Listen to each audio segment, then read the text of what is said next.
Now the monitors jumped to life, their true nature revealed. Each bore the number of an employee in the building, Stanley's co-workers. The lives of so many individuals reduced to images on a screen, and Stanley, one of them, eternally monitored in this place where freedom meant nothing.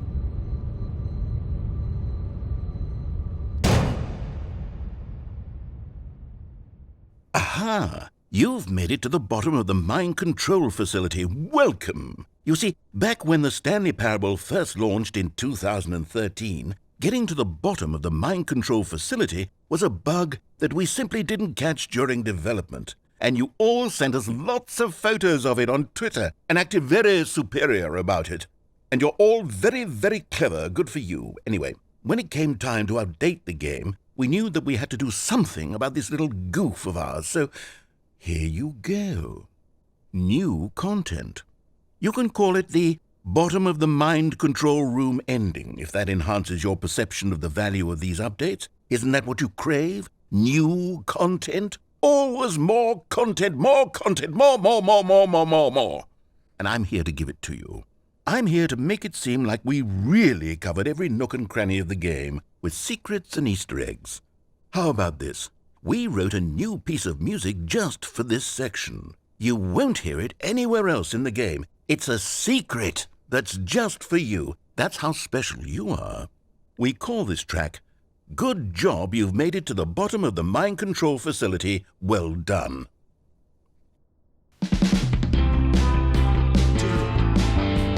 Good job, you did it. Good job. 3, 2, 1. Good job, you made it to the bottom of the mind control facility. You jumped on the catwalk. You should have been careful. You should have been careful.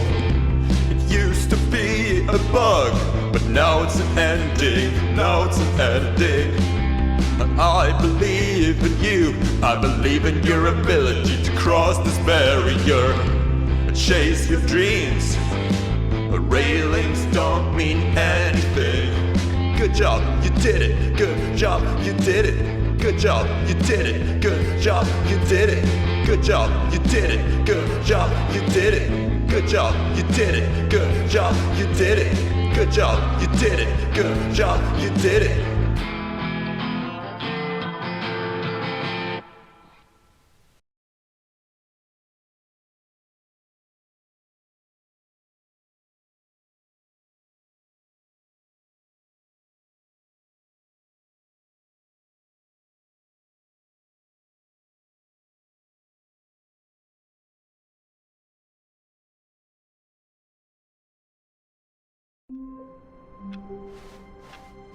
All of his co-workers were gone. What could it mean? Stanley decided to go to the meeting room. Perhaps he had simply missed a memo.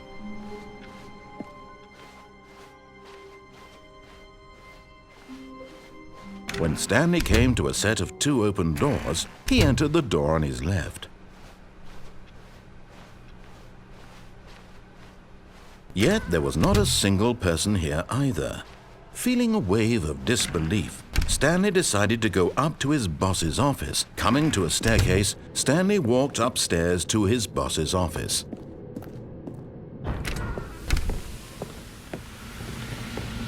Here's the door, just go.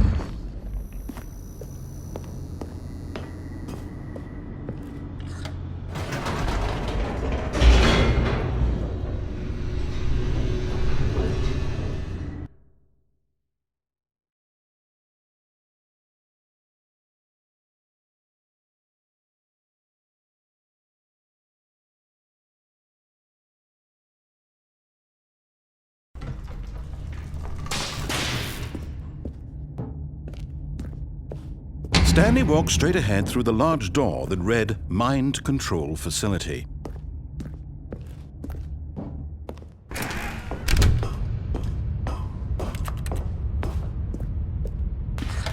The lights rose on an enormous room packed with television screens. What horrible secret did this place hold? Stanley thought to himself. Did he have the strength to find out?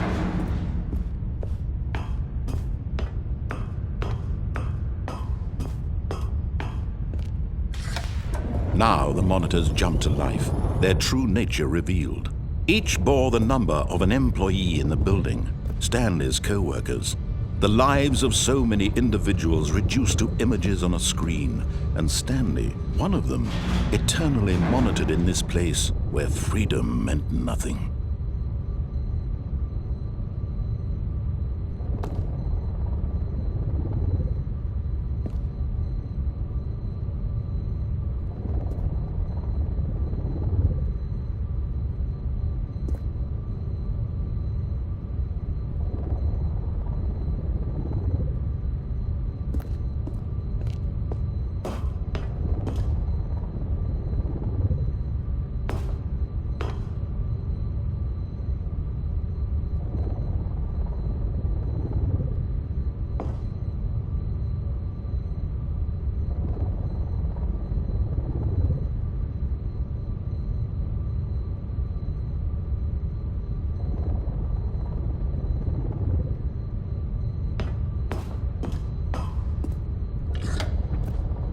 This mind control facility, it was too horrible to believe. It couldn't be true. Had Stanley really been under someone's control all this time? Was this the only reason he was happy with his boring job? That his emotions had been manipulated to accept it blindly?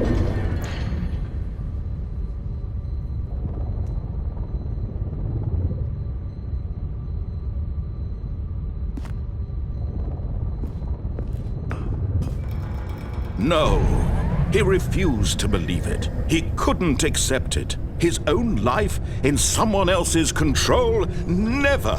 It was unthinkable, wasn't it? Was it even possible? Had he truly spent his entire life utterly blind to the world?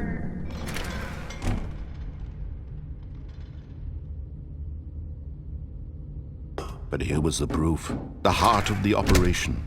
Controls labeled with emotions, happy or sad or content, walking, eating, working, all of it monitored and commanded from this very place. And as the cold reality of his past began to sink in, Stanley decided that this machinery would never again exert its terrible power over another human life. For he would dismantle the controls once and for all.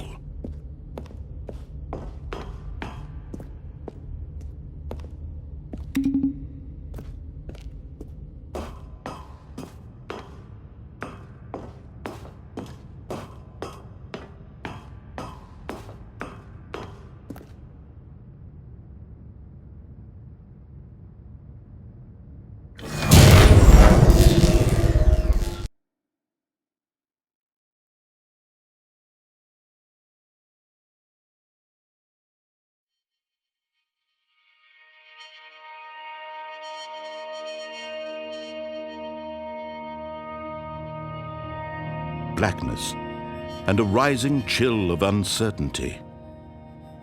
Was it over? Yes! He had won! He had defeated the machine, unshackled himself from someone else's command. Freedom was mere moments away. And yet, even as the immense door slowly opened, Stanley reflected on how many puzzles still lay unsolved. Where had his co-workers gone? How had he been freed from the machine's grasp? What other mysteries did this strange building hold? But as sunlight streamed into the chamber, he realized none of this mattered to him, for it was not knowledge or even power that he had been seeking, but happiness. Perhaps his goal had not been to understand, but to let go. No longer would anyone tell him where to go, what to do, or how to feel. Whatever life he lives, it will be his. And that was all he needed to know. It was perhaps the only thing worth knowing. Stanley stepped through the open door.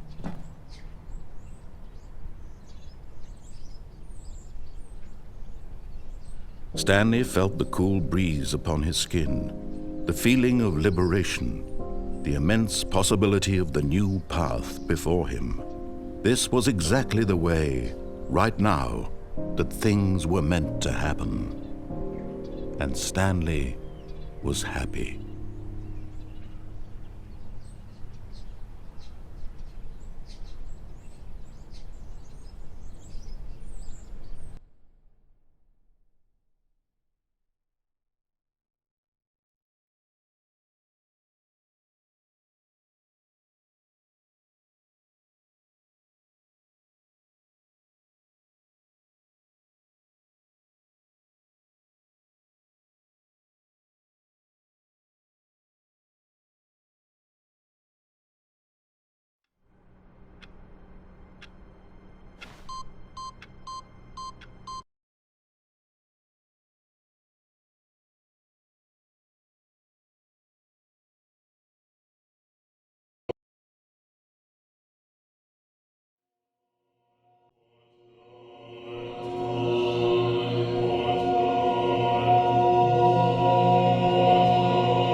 How wonderful. Stanley was alone. Finally. This is great, he thought to himself. This is what I've wanted all along. I got what I wanted.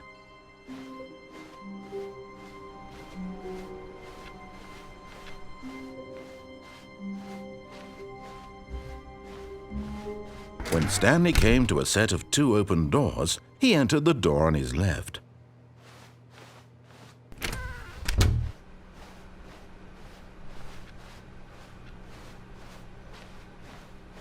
Yet there was not a single person here either.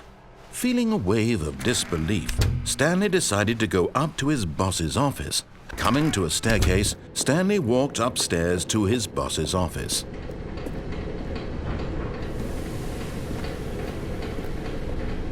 But Stanley just couldn't do it. He considered the possibility of facing his boss. Admitting he had left his post during work hours, he might be fired for that. And in such a competitive economy, why had he taken that risk? All because he believed everyone had vanished? His boss would think he was crazy.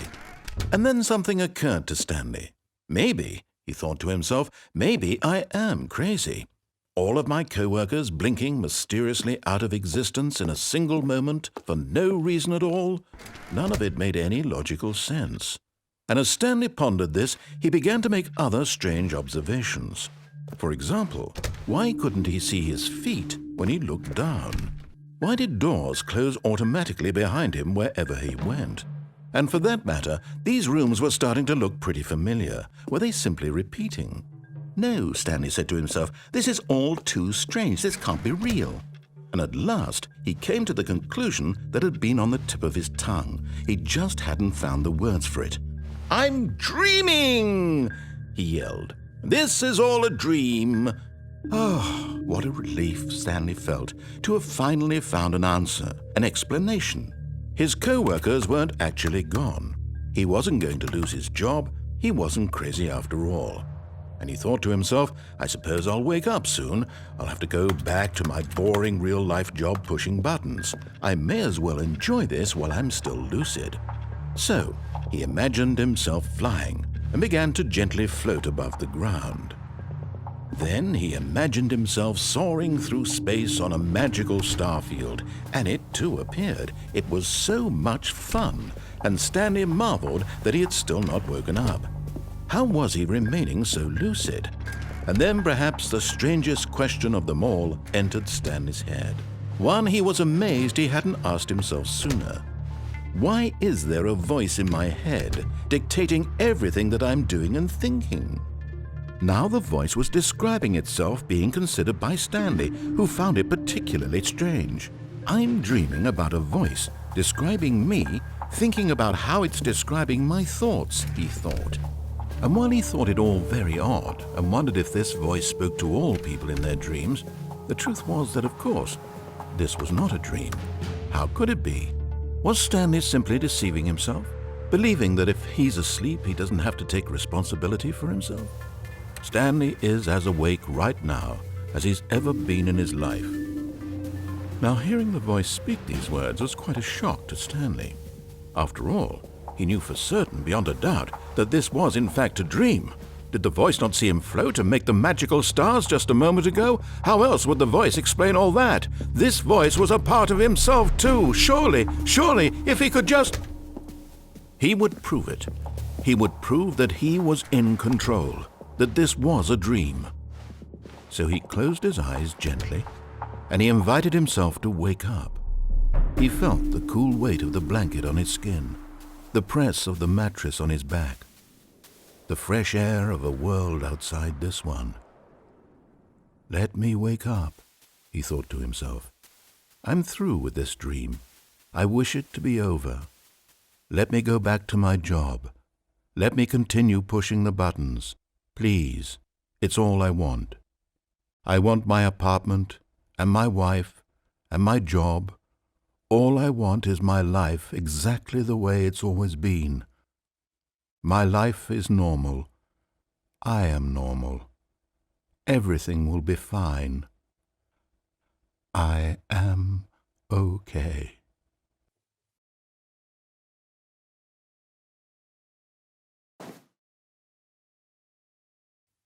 Stanley began screaming. Please, someone, wake me up. My name is Stanley. I have a boss. I have an office. I am real. Please, just someone tell me I am real. I must be real. I must be. Can anyone hear my voice? Who am I? Who am I? And everything went black.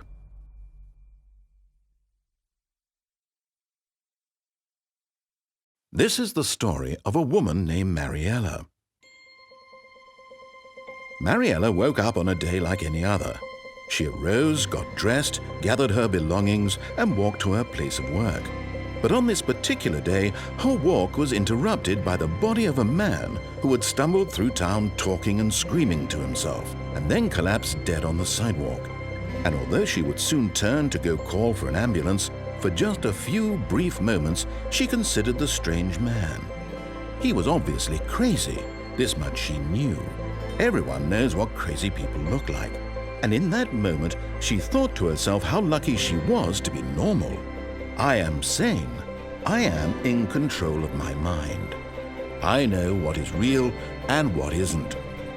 It was comforting to think this, and in a certain way, seeing this man made her feel better. But then she remembered the meeting she had scheduled for that day, the very important people whose impressions of her would affect her career, and by extension, the rest of her life. She had no time for this, so it was only a moment that she stood there, staring down at the body. And then she turned and ran.